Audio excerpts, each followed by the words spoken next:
Périclité en 2010, elle renaît sous l'impulsion de son nouveau propriétaire. Bonsoir Jean-Pierre Marois.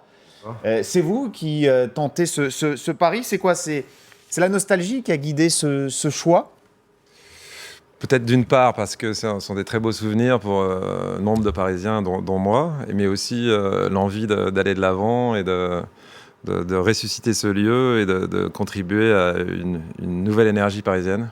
Pourquoi ça marcherait à nouveau alors qu'il y a 5 ans, la boîte de nuit a dû fermer ses portes, ça ne marchait plus, ça ne fonctionnait plus? Oui, c'est vrai, ça faisait une petite dizaine d'années sans doute que ça ne marchait plus.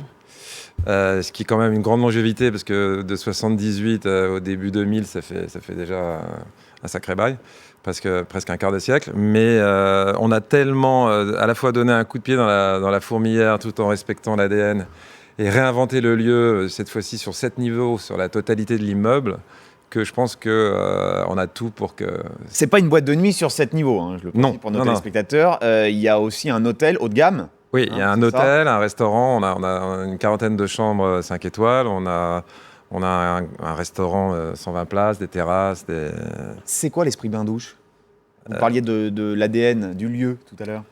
C'est un lieu qui, dès le début, en 1885, quand il est construit, attire énormément d'artistes de l'époque. Marcel Proust, Proust, Manet, Monet. En fait, les bains, ça s'appelait les bains Gerbois. La famille qui a créé les bains Gerbois avait le café Gerbois, qui était un café au Batignolles où il y avait absolument tous les artistes, Zola, Manet, Monet, le portrait de Monsieur Gerbois est au musée d'Orsay.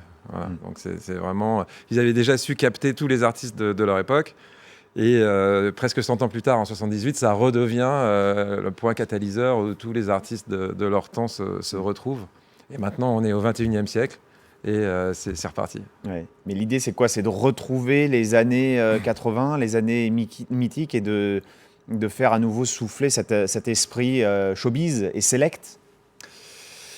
L'idée, c'est de capter un peu toutes les grandes périodes de cette adresse et puis d'être dans le 21e siècle et d'attirer effectivement ceux qui ont plutôt un esprit créatif. Et ce qui était intéressant dans les bains de la fin des années 80, c'est que c'était un peu le dernier salon où l'on causait, où les artistes échangeaient. Mais c'était ultra select. C'était assez select tout en étant quand même éclectique. Comparé au club qui existait avant la création des bains, on pouvait rentrer au bain simplement avec un peu de panache, une attitude. On n'était pas forcément... Un brin de folie. Mais on entendait souvent cette phrase de la physionomiste à l'entrée. Ce soir, ça ne va pas être possible. Ce soir, ça ne va pas être possible, oui. Voilà. Marilyn, qui est à nouveau en haut du perron. C'est vrai? Oui, mais à la différence d'autres clubs, le critère pour rentrer, c'était pas forcément l'argent, c'était pas la célébrité, c'était pas le pouvoir, c'était pour certains oui, mais c'était parfois une dégaine, un état d'esprit et aussi un panachage qui faisait que à l'intérieur il y avait cette électricité parce qu'il y avait des gens de différentes tribus qui étaient... Et c'est ça que vous voulez retrouver là cette année? Oui, absolument. Ouais. Donc un brin de folie, un brin d'excentricité. Oui. De convivialité. Ouais. Donc un endroit quand même qui reste select. C'est ça l'idée. Quand même, oui. Voilà. Et la première, c'est ce soir, c'est pour ça. Enfin, l'hôtel est déjà ouvert, le restaurant aussi. Mais la boîte de nuit, le club, le grand lancement, c'est ce soir. Et ben, on vous souhaite une bonne nuit blanche. Merci beaucoup. Merci beaucoup, Jean-Pierre Marois, d'être venu sur notre plateau à Roland-Garros. Serena Williams vient tout juste de se qualifier pour la finale.